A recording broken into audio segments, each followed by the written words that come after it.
Panginoon. Mga kapatid, tayo po ay nasa ikalawang araw pa rin ng pagdiriwang ng mabuhay ng ating Panginoon Hesus Kristo.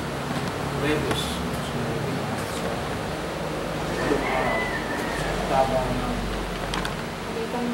muling pagkabuhay ng ating Panginoon Hesus Kristo. Pagdiriwang natin sa kanyang pagdiriwang ng isang ito para po sa kanyang paan, ating mahal sa buhay, si Gwen Rosette.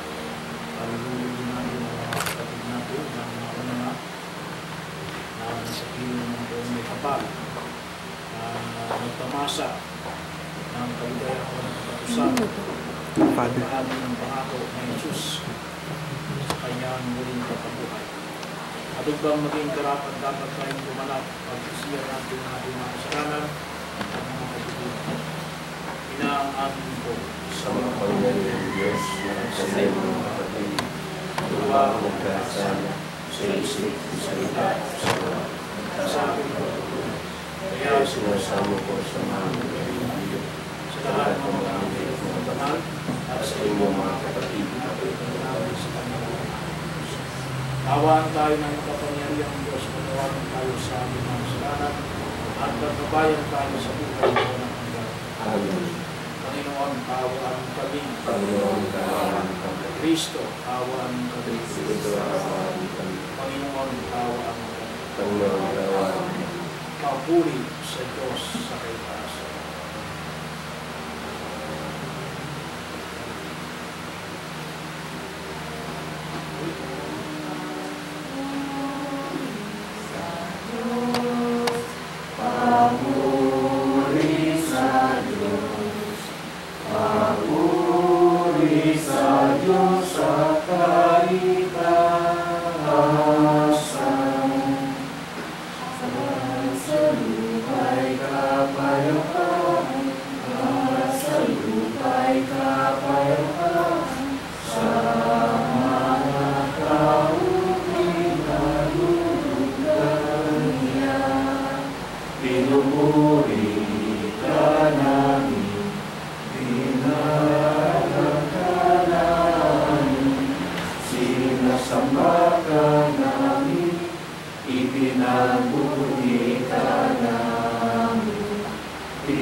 pinagkaisa-isa mo ang iba't ibang mga tao para sambahin ang ngalan mo. Ang mga isinilang na muli sa tubig ng binyag ay magkaisa nawa sa pananalig at pagkamatapat.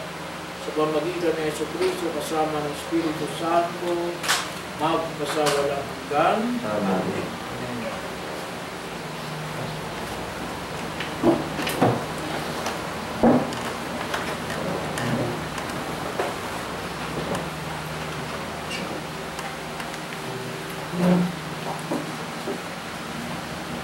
Pagbasa mula sa mga gawa ng mga apostol.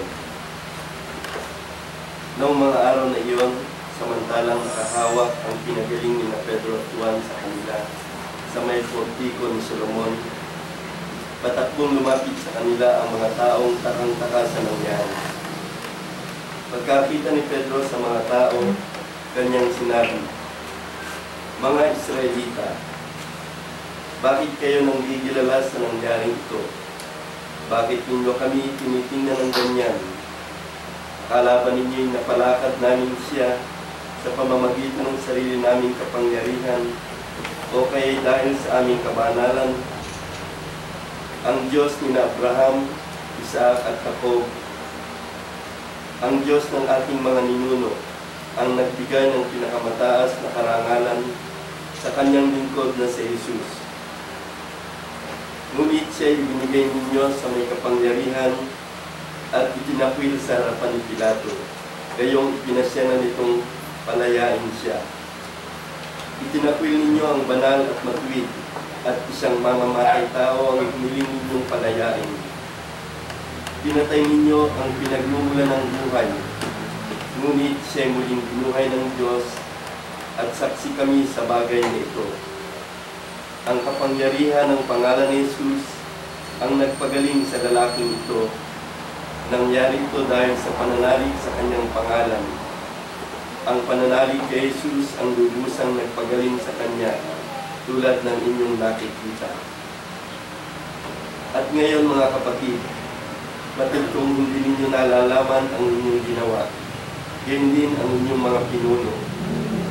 Ngunit sa ginawa ninyo natupad ang malaunang ipinahayag ng Diyos sa pamamagitan ng mga propeta ng Kristo ay kailangang magbata.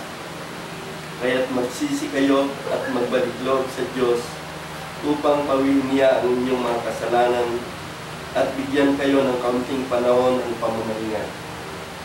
At susugurin niya si Jesus, ang Mesiyas na hinirang niya para sa inyo. Siya ay dapat munang manatili sa langit hanggang sa dumating ang panahon ng pagbabago ng lahat ng bagay ayon sa ipinahayag ng Diyos sa pamamagitan ng kanyang mga banal na propeta mula pa noong una. Sinabi ni Moises, "Ang Panginoong inyong Diyos ay pipili ng isa ninyong kalahi at gagawing propetang tulad ko. Pakinggan ninyo ang lahat ng sasabihin niya sa inyo. At lahat ng hindi nakikinig sa propetang yaon ay ihihiwalay sa bayan ng Diyos at lilipulin." Nagpahayag din tungkol sa mga araw na ito ang mga propeta mula kay Samuel at lahat ng sumunod sa kanya. Ang mga pangako ng Diyos sa pamamagitan ng mga propeta ay para sa inyo. At kasali kayo sa tipang ginawa ng Diyos at ng inyong mga ninuno ng kanyang sabihin kay Abraham, "Pagpapalain ko ang lahat ng angkan sa daigdig sa pamamagitan ng inyong bibig." Kaya't hinirang ng Diyos ang kanyang lingkod, at siya'y unang sinugo sa inyo upang pagpalain kayo at tulungang tumalikod sa inyong masisamang pamumuhay. Ang salita ng Diyos. Salmong tugunan ng ating itutugon, "Maningning ang inyong ngalan poon sa sangkalupaan." Poon sa sangkalupaan. Ikaw, O Poon, Panginoon namin, laganap sa lupa ang iyong lumingning. Ano nga ang tao upang iyong alalahanin, ay ano nga siya, nasukal mo kalingain. Tugon, "Maningning ang iyong ngalan poon sa sangkalupaan." Nilikha mo siya na halos kapantay ng iyong luningning at kadakilaan. Pinamamahala mo sa buong daigdig sa lahat ng bagay, malapit maliit. Tugon, maningning ang iyong ngalan o sa sagpagpaan. Mga bakat tupa, hayop na mabangis, at lahat ng ibong nasa iyong papawid ay maging sa isda sa lalim ng tubig. Tugon, maningning ang iyong ngalan o sa sagpagpaan. Magsipay na na. Hallelujah, hallelujah. Araw ngayong gawa ng Diyos, magdiwang tayo ng lubos, purihin ng manunubos. Hallelujah, hallelujah.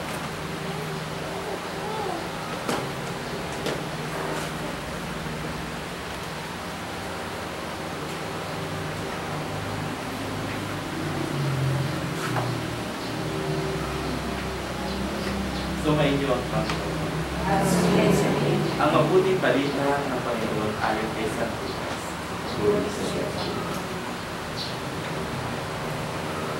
Noong panahong iyon, samantalang sinasalaysay ng mga alagad ni Jesus ang nangyari sa daan at kung paano nila siyang nakilala ng paghati-hatian niya ang tinapay. Si Jesus ay tumayo sa gitna nila. Sumainyo ang kapayapaan, sabi niya sa kanila. Ngunit nagulat sila at natakot sapagkat akala nila ay multo ang nasa harapan nila. Kaya sinabi ni Jesus sa kanila, ano kayo'y nabubulit kana? Bakit nag-alinlangan po kayo? Tingnan ninyo ang aking kamay at paa. Ako nga ito. Ipuin ninyo ako at pagmasdan. Ang mundo'y walang laman at buto. Ngunit ako'y mayroon. Tulad ng nakikita ninyo.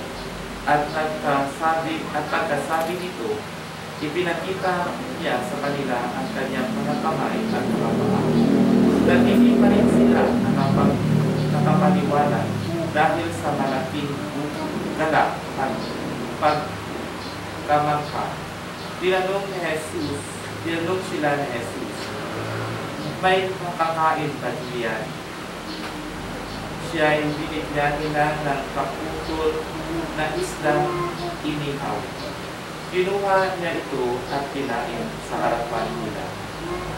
Pagkatapos sinabi sa mga alagad, ito ang tinutukoy ko nang sabihin ko sa inyo noong magkasama-sama pa ninyo ako. Dapat matupad ang lahat ng nasusulat tungkol sa akin sa kautusan ni Moses, sa mga aklat ng mga propeta at sa aklat ng mga awit. At binuksan niya ang kanilang mga pag-iisip upang maunawaan nila ang mga kasulatan. Sinabi niya sa kanila, ganito ang nasusulat. Pinakailangan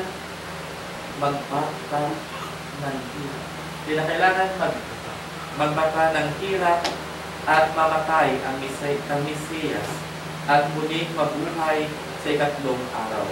Sa kanyang pangalan, ang pagsisisi at kapatawaran ng mga kasalanan ay dapat ipangaral sa lahat ng bansa.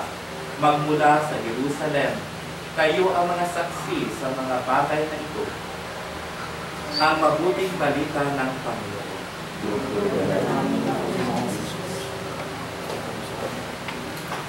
Magandang umaga po sa inyong lahat. Ito po na nahayag sa banal na sulatan ng laban ni Jesus sa kanyang mga alagad. May nakakain ba yan? Tayo mga Pilipino, mahilig tayo sa pagkain. Kanya kakain tayo. Pero bahagi yun ako sa ay yung tanong ni Jesus, may makakain ba sa inyo?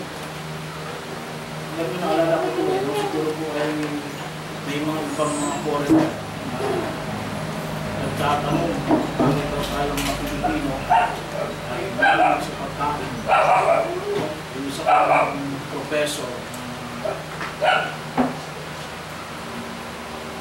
Manyaga ay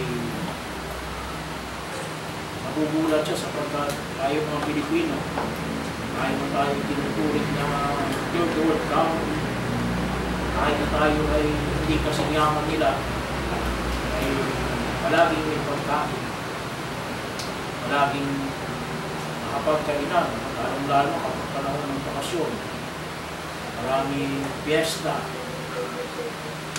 Bahagi yun ng kultura, hindi lang natin mga Pilipino, kapatusin po ay Asian, ay na si Jesus, ay bahagi yun na kung saan ay napakahalaga yung pagkainan.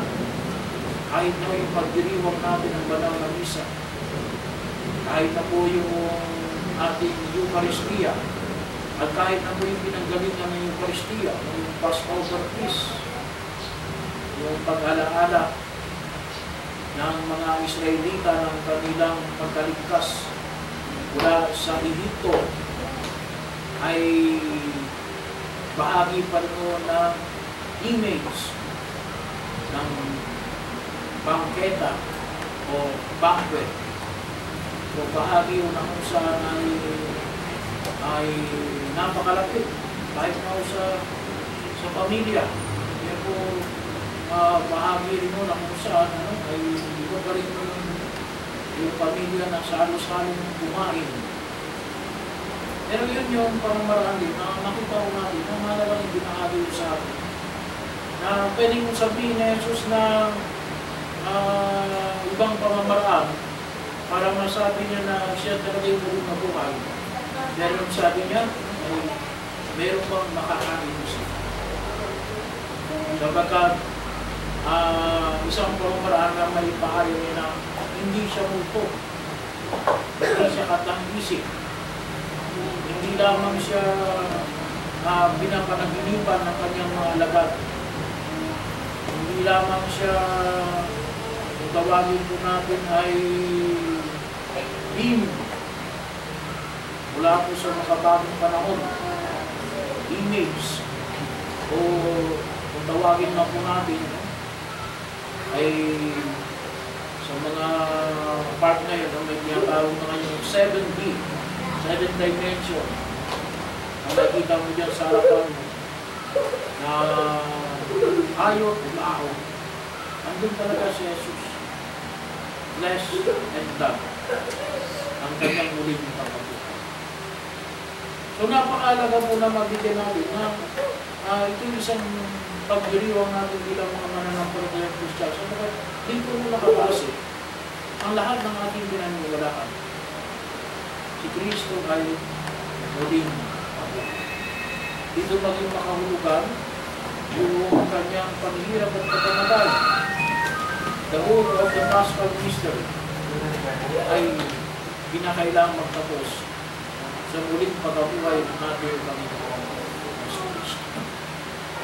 At katulad din po ng ipinahayag sa una nating pagbasa, sinabi po sa Biblia sa mga tao na kung saan sumusunod sa Kanya, yung mga himala na ginagawa nila ay hindi sapagkat sila yung mga superhuman, hindi sapagkat sila yung mga Superman o Wonder Woman na sila ay nakapagpapagaling sa mga sakit. Ngunit dahil nagagawa nila ito, gawa ng kapangyarihan ng Kristo muling. Halito rin po, sa pagkakataon na kung saan may pinagdidiwang natin ngayon sa araw na ito, yung panalangin natin para kay namin na siya'y muling bubuhay, muli ng buong kapatid. At ang lahat ng mga namatay, yung mga mahal namin sa buhay, Dago, Primo, yung mga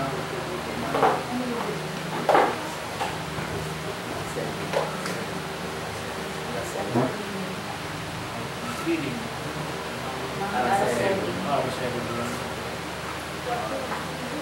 Father, at mga mahal namin sa buhay, yung pinsan natin, na nakilala sa atin, ating mga tuto, na kung saan nakita natin na kung saan ay namakay na sa dating nito. Ay lahat ng ito ay magkakaroon na kung pagkakapan sa hindi na po sapagkat si Jesus ay naging kapangyarihan ng Kristo naging mabuhay. So, bahagi yun na kung saan ay tayo lubos ng titiwala. Sa banal na misa na ito, sa banal na hapag na ito, yung misa po ay isang bangketa. Hindi nga lang po ito bangketa na kung saan ay yung pag-unawa natin bangketa ng lugong ito. Ito po yung bangketa natin, no? Na kung saan kasama natin si Jesus.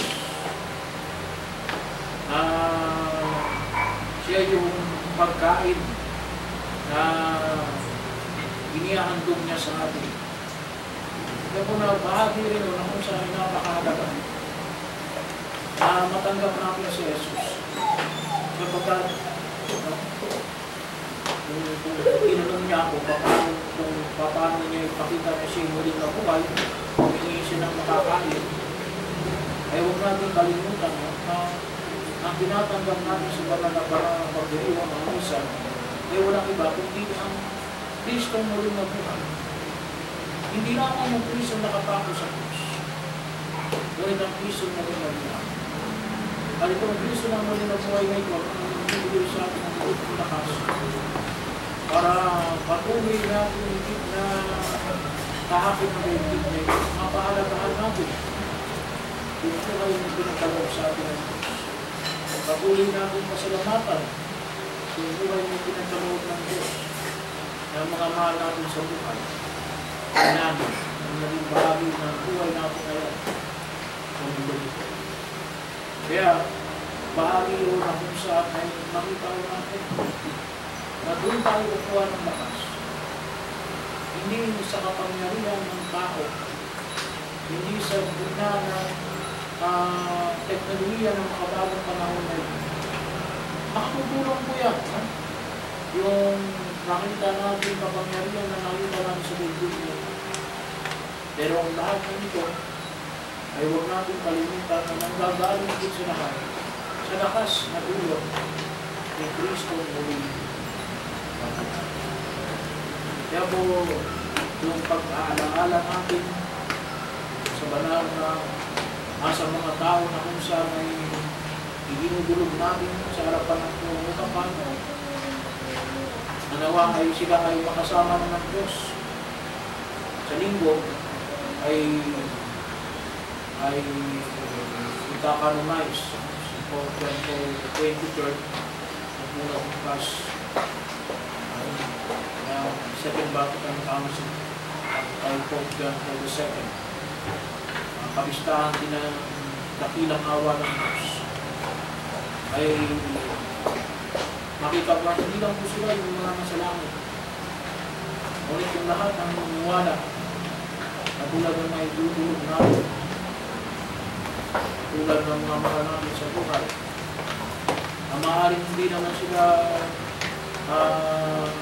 proclaim ng simbahan, pero tayo naniniwala ng gawa ng kanilang pangsunikap na makasunod sa yapak ng pumutapan ay makasama ng Diyos doon sa kanyang kahalaman. Ang utusin ay ang pinakasentro ng ating pananampalataya. Yung pagdiriwang natin ng Kristo muling na buhay ay hindi lamang parang ipakita ng ay sa Jesus ay muling na buhay. Ano guys na ipinagdiriwang? That all of us are bound to heaven. At yung pangako ni Jesus na makasama niya tayo doon sa kanyang kahalaman. Yun ang pangako na ibinigay niya sa bawat isang binyata. Wala nang tayo ibinigay. Kahit ang tumutulo, nawa, yung mga mahal natin sa buhay, katulad ni Nani, ay makasama na roon sa kadakilaan kung bakit tayo nang niliwa ng muling pagkabuhay ni Jesus.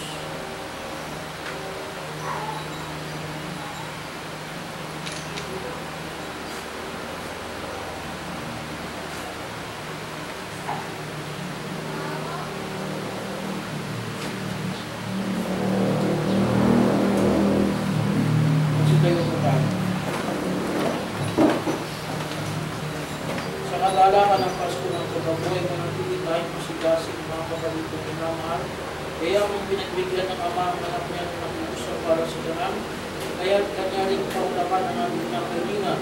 Sa bawat panalangin ng ating pagtutugon, Panginoon, kami iyong pakinggan. Bigyan po natin. Panginoon, kami iyong pakinggan.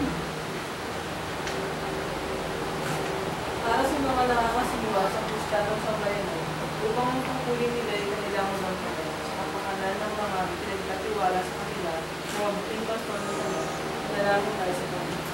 Panginoon, Para sa sanlibutan, upang makapakinabang ang kanan, sa kapayapaang Kristo ang ibigay, nanalangin tayo sa Panginoon.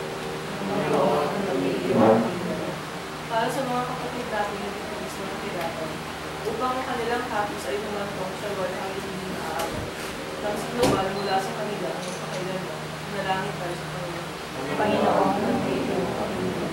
Para sa ating lahat na ngayon nagtitipon sa pagbubuhay, upang tayo ay maging mga saksi ng mga pananalig o matibay sa pagkabuhay ni Yesu Cristo na poon natin na nanalangin tayo sa Panginoon. Panginoon, kami iyong pakinggan. Ang madaming makapangyarihan, nababatid mo ang iba't ibang pilitin sa mga tao sa kasalukuyan. Kaya pakinggan mo ang mga kaibigan ng mga nagdarasal at paunakan mo ang pagbubuhay ang nananalig sa sambayanan. Pumamagitan ay ng Kristo, kasama ng Espiritu Santo, magpasawalang hanggan. Amen. Please proceed.